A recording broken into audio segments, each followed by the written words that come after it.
Buenas, damos inicio a un ciclo de entrevistas a candidatos presidenciales desde las instalaciones del Miraflores Park Hotel, que nos han sido cedidas muy gentilmente para este proceso.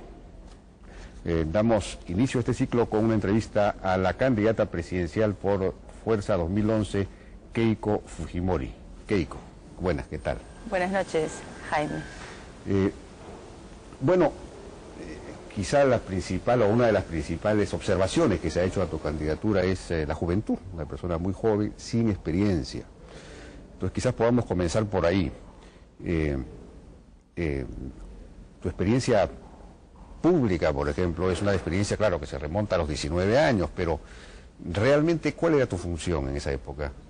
Bueno, el cargo de primera dama era, y sigue siendo, tuvo un lapso de 5 años en que fue, digamos, como funcionario del Estado, en el caso de la señora Elian Carp, pero un cargo honorífico, protocolar, de acompañar al presidente de la República. Sin embargo, yo, además de esas funciones protocolares, asumí la presidencia de la Fundación por los Niños del Perú, que era una institución encargada de ayudar a niños abandonados, a más de 2.300 niños a nivel nacional. Creé la Fundación Cardioinfantil, nos encargamos de ayudar a niños que estaban mal del corazón, ayudamos a más de 1.000 niños de diferentes provincias de nuestro país a que puedan ser operados y que tengan una buena calidad de vida. Apoyé a diferentes instituciones no gubernamentales sin fines de lucro y, bueno, ya en los últimos años empecé también a, digamos, involucrarme un poco más en los aspectos políticos. ¿Pero tenías una función ejecutiva en estas organizaciones? En las fundaciones, claro. Nosotros, ¿Sí? Por ejemplo, en la Fundación por los Niños del Perú, nos encargábamos de hacer muchos eventos para poder recaudar fondos, para poder ayudar a esos niños a que tengan una buena alimentación, un buen estado de salud, una buena educación. Además, logramos construir 7 aldeas a nivel nacional, 7 aldeas que se hicieron en mi gestión. Es cierto que se lograron a nivel nacional con el apoyo de la señora Pilar Nores en su gestión, con el esfuerzo que hizo mi madre cuando ella fue presidenta, se hicieron otras 15 más, ¿no? Pero era el esfuerzo de muchas personas, no solamente el mío, que trabajaban a nivel nacional. Ahora, la otra experiencia pública que has tenido ha sido en el Congreso, pero hay críticas respecto de tu participación en el Congreso, que había muchas ausencias, inasistencias, en general poca participación también en temas de propuestas de proyectos de ley, etcétera. Digamos, una participación menor. Bueno, lo que pasa es que son medias verdades, ¿no? A mí se me va a criticar por todo, pero, digamos, yo siempre voy a defenderme y tengo la tranquilidad y la satisfacción de haber trabajado bastante bien. En primer lugar, se está mezclando mis ausencias, mi licencia de maternidad con las ausencias, que son pocas.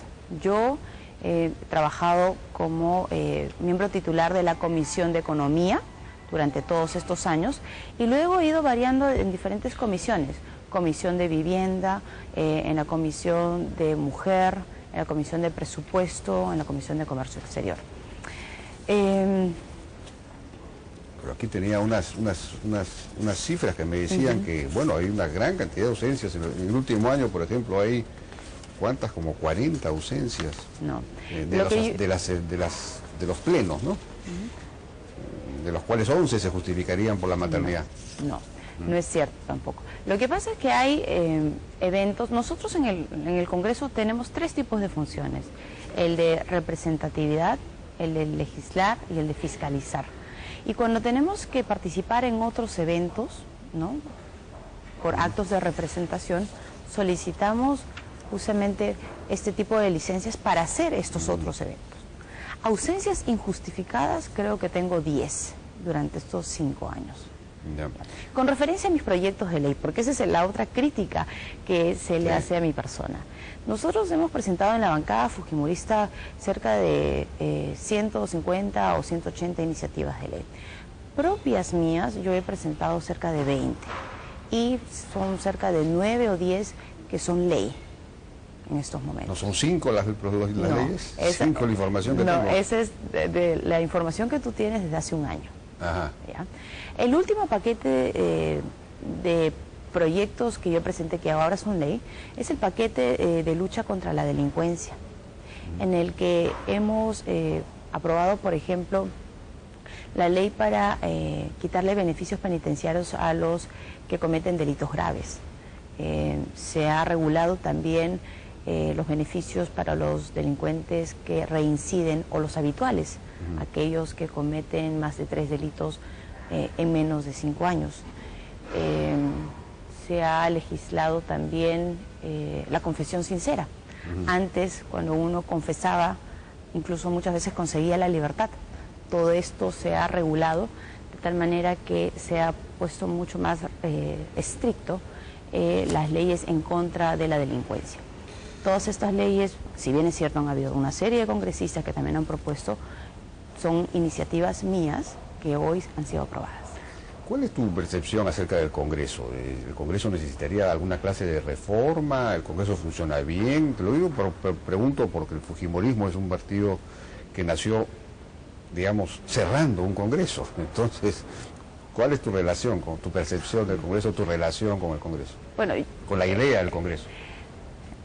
Si nos remontamos a la década de los 90 y recordamos cómo funcionó ese Congreso, pues fue un Congreso muy egoísta, ¿no? Porque en algún momento se le había dado facultades para legislar al Poder Ejecutivo, pero una vez que se pasaron las normas, los decretos legislativos, muchos de ellos fueron anulados.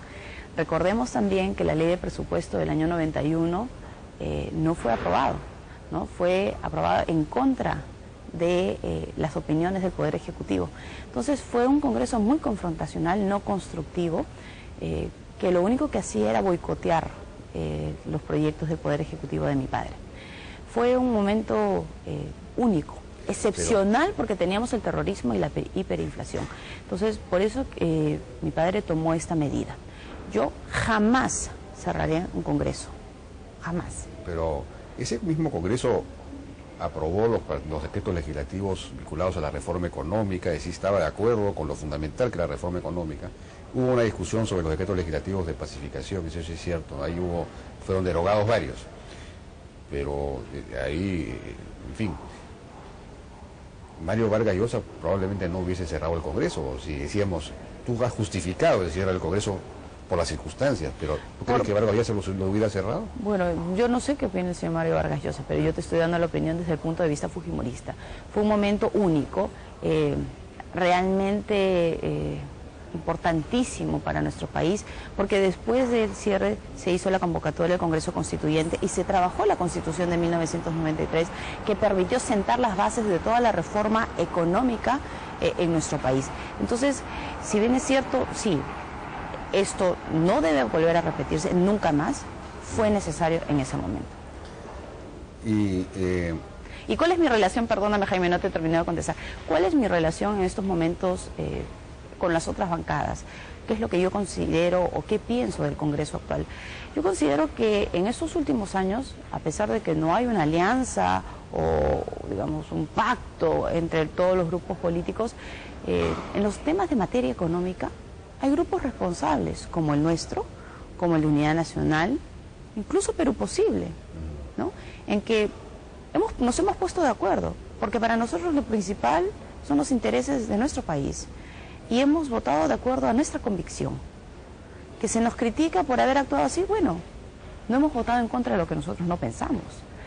Y creo que se está logrando esa madurez en muchos grupos políticos, y eso es lo que nosotros esperamos que siga también ocurriendo en el próximo Congreso de la República. Bueno, hay quienes piensan que un eventual triunfo de Keiko Fujimori polarizaría un poco el país, o por lo menos el Congreso, o el país en cierta medida, porque todavía hay un sector que muy sensible al Fujimori, digamos, a los atropellos constitucionales y de derechos humanos que cometió el Fujimori en su gobierno, ¿no?